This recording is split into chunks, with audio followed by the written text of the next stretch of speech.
So when I was preparing for this morning, I was thinking about what we're going to talk about, what's the subject going to be all about, and suddenly I was watching I think there was some stuff on some shorts on YouTube or whatever, and this story came up about Lazarus, and I was like, oh, Lazarus, that's a really good picture of baptism, about Lazarus dying, and then he came back, Jesus brought him back to life, and that's what's going on symbolically this morning as well. I'm getting there. I'm being heckled already. What's going on?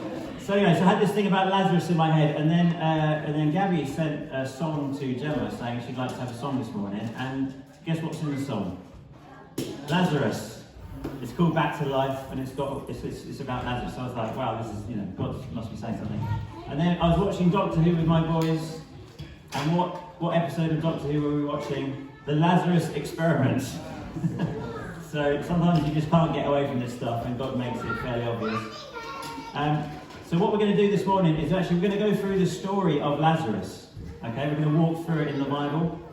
We're going to go through the story together. So there are some Bibles over there if you want them. Go and grab some. Maybe someone can hand some of those out. That'd be great.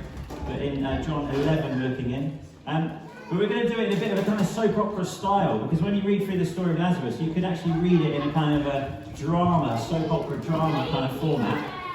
And has anyone here watched EastEnders? No? One. Awesome. You're my friend. You're my friend this morning. You are my friend this morning. So, but everyone knows EastEnders, don't they? Soap opera. Does everybody know the music in EastEnders at the end? There's always like a cliffhanger at the end with something. Yeah, exactly. So let's have that this morning.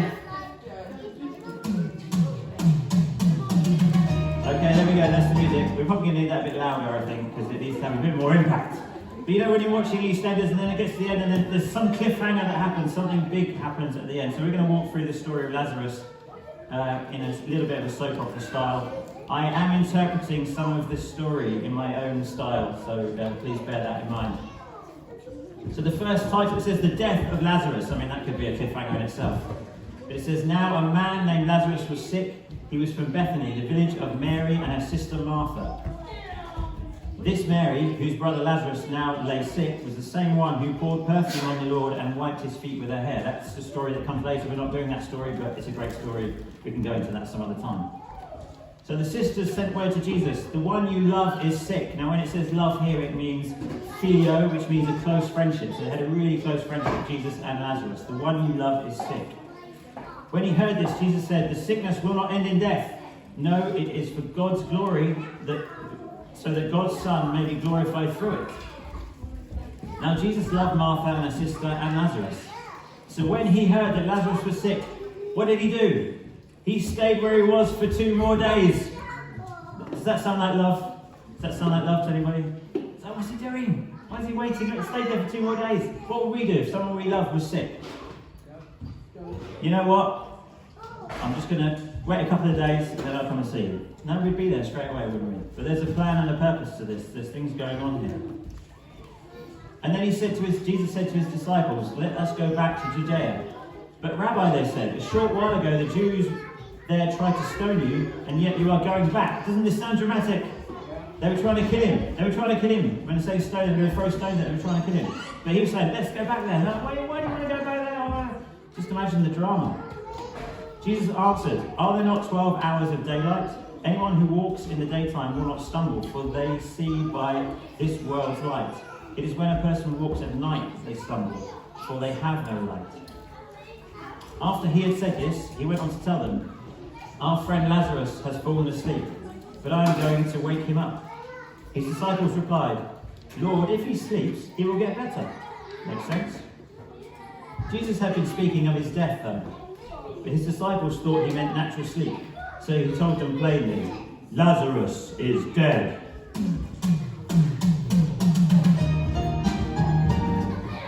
And you've got to wait till next week to find out what happens. No, we're going to carry on. And for your sake, I am glad I was not there, so that you may believe. This is Jesus starting to talk about the purpose of why he waited. But let us go to him. Then Thomas said to the rest of the disciples, let us also go, that we may die with him. Feeling pretty confident at the moment, these disciples. They're like, we will die with you, Lord, we'll go wherever you want. But when Jesus is eventually arrested and crucified, which happens a few stories later, they were all running off and hiding, so it must have been a different moment. On Jesus' arrival in Bethany, he found that Lazarus had already been in the tomb for 4 days. So he'd waited 2 days and then another couple of days to get there. Now Bethany was less than 2 miles from Jerusalem, and many Jews had come to Martha and Mary to comfort them in the loss of their brother. When Martha heard that Jesus was coming, she went out to meet him, but Mary stayed at home. Now Mary and Martha, you've got to know, they've got a bit of a previous thing going on. They've been disagreeing on stuff previously. Jesus came to their house, and Mary was waiting at Jesus' feet, and Martha was busy working, doing all the stuff, getting the food ready.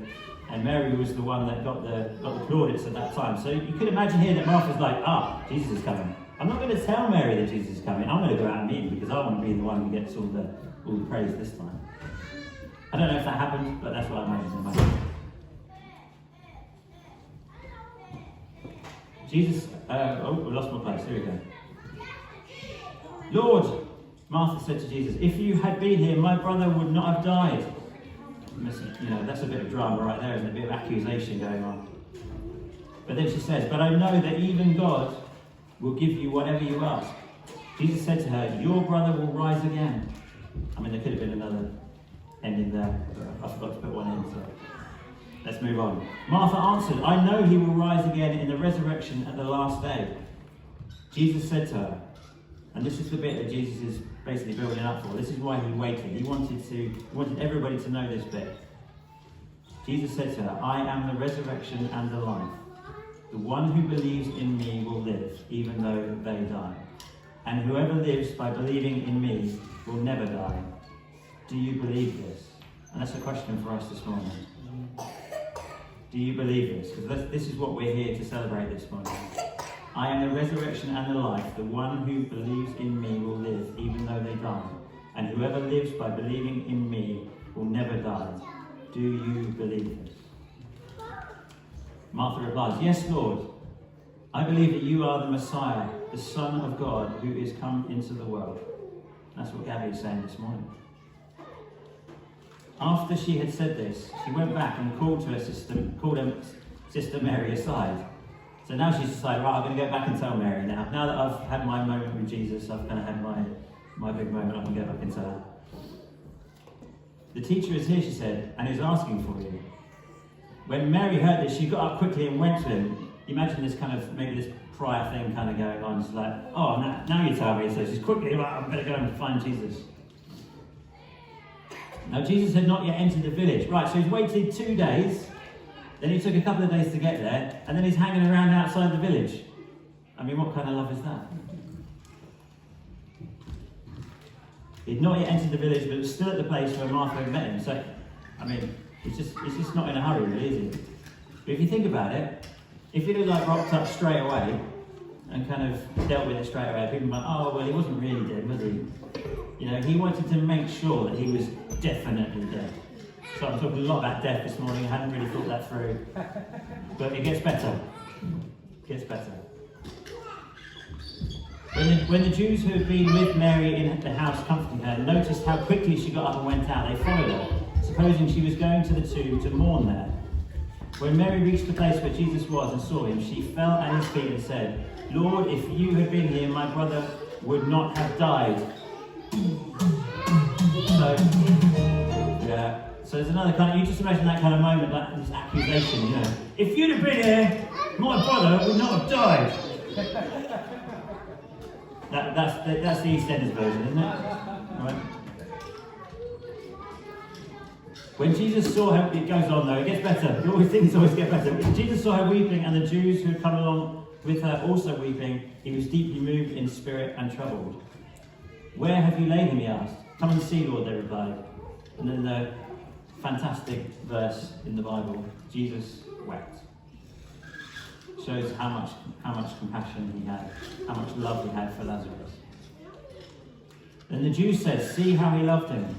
But some of them said, could not he who opened the eyes of the blind man have kept this man from dying?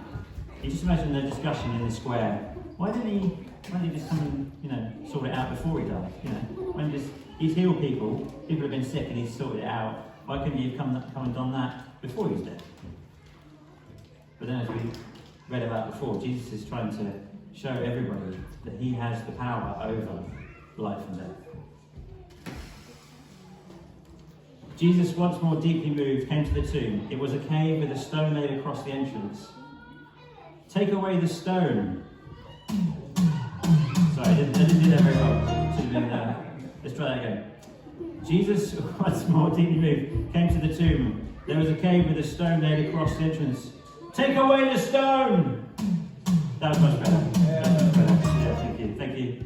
Thank you. Have we got any Oscars here? No, there's no Oscars.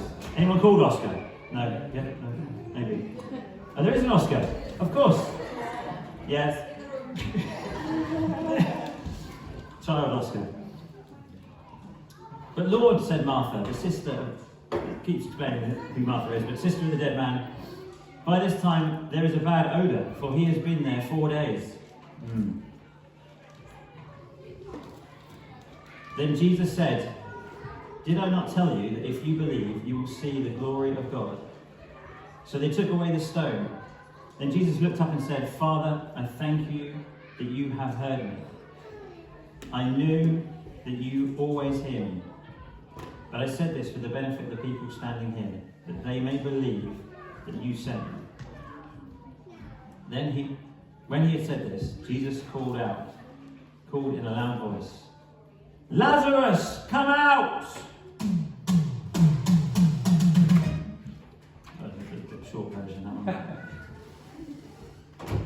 Does anyone know what happened next? Oh, you can read it. It's like getting the script of the next EastEnders program before you actually see it.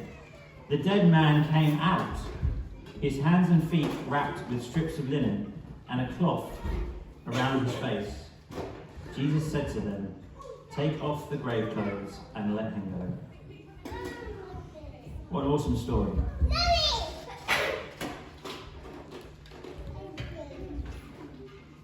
You know, sometimes we can get caught up in our own human drama, the stuff going on in our lives, and it's not insignificant things, but it can consume everything that's going on in our heads and in our minds. In baptism, we're symbolising a few things. There's a few things going on. We're saying goodbye to the old and hello to the new. We're recognising that we are joined with Christ in Christ's death and also then in his resurrection. And we're declaring in front of others, this is what I believe. We're declaring and saying, I believe in Jesus. I believe that he is the resurrection and the life. And we're also saying, Lord, send me.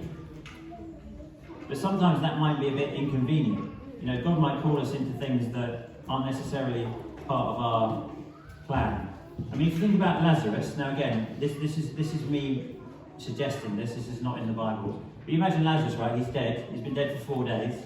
Let's imagine that he's gone up to heaven, right? He's up in heaven. He's there. This is amazing. Yeah, he's playing some ping pong with Noah and Abraham, having an absolute great time. You know, he was sick, so he's obviously like, oh, now I'm all kind of fixed and well, and I'm all kind of pretty good. And he's there in his house in heaven. He's worshipping God every day. Wonderful. There's no more sickness, no more pain. And then is Lazarus there? Yeah. I mean, yeah. Now, this doesn't normally happen, but we're going to have to send you back.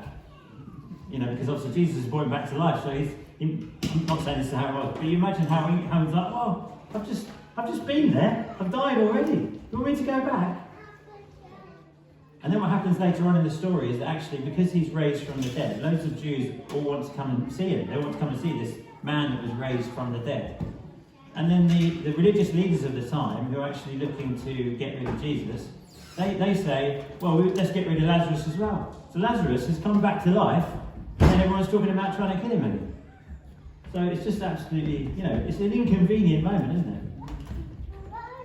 But actually, if we think about it a little bit, he's actually now got a second life. He's got a second go. And that's what's happening, that's what we're talking about this morning. It's a second go. It's a new life. The old has gone and the new has come.